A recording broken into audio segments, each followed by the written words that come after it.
We often measure urban development by what we can see, but the true trajectory of a neighborhood is determined by the tension between its expanding physical infrastructure and the unseen cognitive potential of its residents.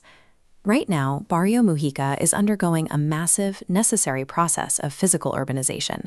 Streets are being paved, housing formalized, and utilities connected. However, laying pipes and pouring concrete does not guarantee economic integration with the surrounding metropolis.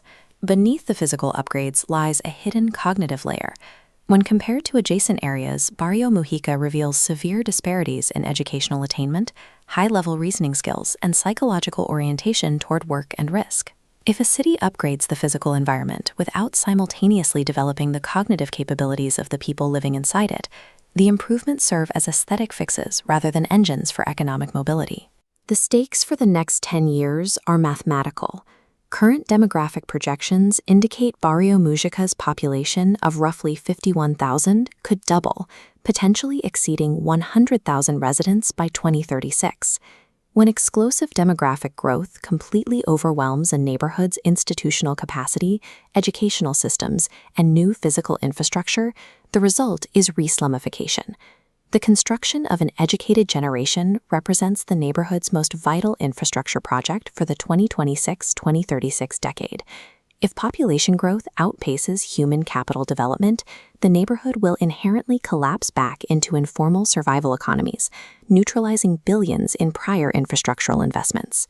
Standard urban policy almost exclusively relies on lagging indicators.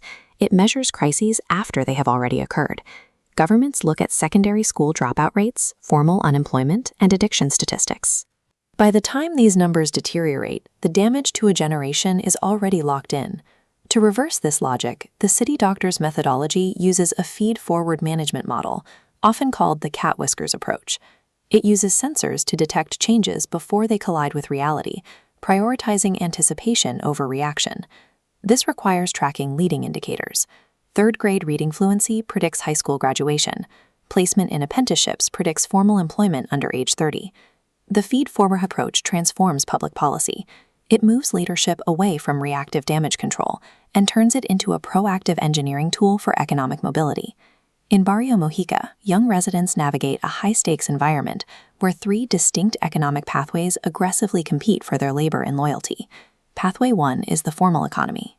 This route demands delayed gratification and continuous skill acquisition, but it yields long-term, compounding growth and legal stability. Pathway 2 is subsidy dependence. This relies heavily on political intermediaries and family networks. It provides short-term stability, but rarely produces any upward mobility. Pathway 3 is the antisocial economy. Organized criminal networks seduce youth with immediate cash, status, and protection in exchange for territorial enforcement and retail drug sales. The antisocial economy is a direct competitor. It recruits from the exact same talent pool targeted by schools, employers, and local workforce development programs. Providing education is insufficient on its own. The strategic challenge is to actively make the formal economy behaviorally and economically more attractive than the immediate payouts of the alternative pathways. Why do two residents living on the exact same street and facing identical circumstances choose drastically different economic pathways?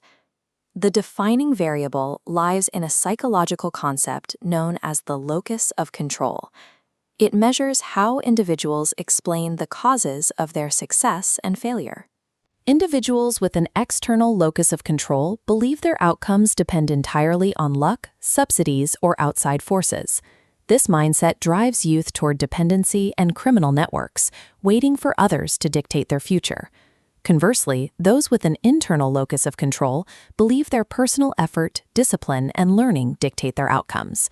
This belief drives youth toward entrepreneurship, savings, and formal work. This chart displays the internal locus of control index across 5 Buenos Aires neighborhoods. The data reveals a stark cultural contrast.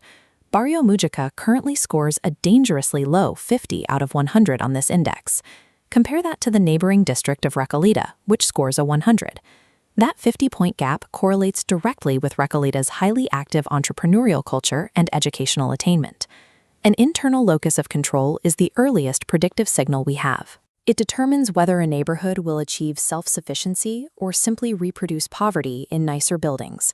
Instilling that sense of agency is now a macroeconomic requirement. The 2036 labor market will brutally penalize routine labor, raising the baseline skills required for survival. This pyramid represents Bloom's taxonomy of cognitive skills. Artificial intelligence is rapidly automating the bottom tiers. Remembering, understanding, and routine application are being absorbed by algorithms. Future economic viability requires operating at Bloom's levels 5 and 6, evaluating, creating, innovating, and leading. These are the tasks AI currently struggles to replace. Right now, only 5 to 10% of Barrio Mujica's workforce operates at these higher cognitive levels. This is why the second L in large language models, language, is critical. High-level reading comprehension, advanced writing skills, and logical argumentation are the unskippable prerequisites for supervising AI. Without advanced cognitive skills and a strong internal locus of control, residents will be forced to compete directly against AI for survival wages. This graph illustrates the core mathematical tension of the next decade, a steep line representing Barrio Mujica's demographic growth. To avert collapse, a second curve representing human capital must rise sharply to overtake population expansion. This race requires strict feed-forward targeting. The immediate policy goal is not an instantaneous leap to the elite standards of Recoleta. The strategy is to converge with realistic, integrated mid-tier benchmarks. Neighborhoods like Retiro and the successful sectors of Villa Lugano serve as pragmatic, proven reference models for the 2036 targets. If human capital outpaces demographic growth, but the output requirements to win this race are massive.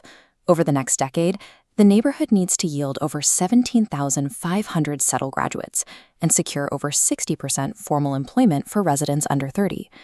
Achieving these aggressive targets requires a shift in pedagogical philosophy. Schools must transition from merely teaching academic subjects to actively teaching personal agency. Internships, apprenticeships, and entrepreneurship programs function as critical mechanisms, providing youth with proof that their individual effort yields visible, tangible results. That repeated experience of effort yielding reward gives students the conviction to command complex tools, rather than fear them. Forging a generation equipped to command an AI-driven economy stands as the most vital construction project of the next 10 years. The future of Barrio Mujica and its physical integration is already sitting in its classrooms.